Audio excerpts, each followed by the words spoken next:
Baxdım dünən qara bir böcək, uçub qonub yaxama gizlincə. Qulağımda balaca bir fısıltı deyir, səni dedim gəlmişəm. Yorğunsan bilirəm, yorğunsan bilirəm. Gəl qaçaq yollar toz olsun, üst başımız ayağımız pozulsun. Yorğun ruhun yolu yokuştur, geçmişi geçmişe sokuştur.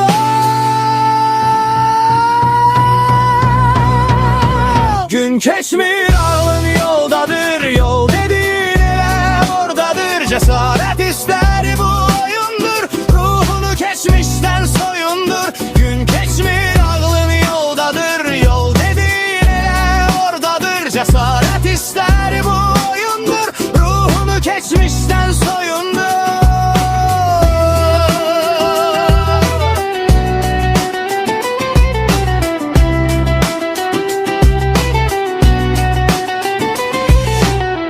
Gözlerinde arsız bir üsyanın gədəbli baxışları. Aradandı əlac tapa bilməzdin. Yoktu peşmanlığın heç bir səbəbi, kaçmağı səndən istəməzdim.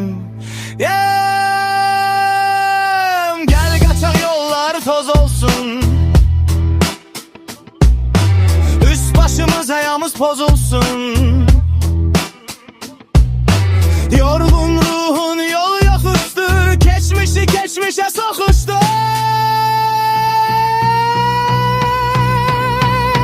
Gün keçmir ağlın yoldadır, yol dediğin ele oradadır. Cesaret ister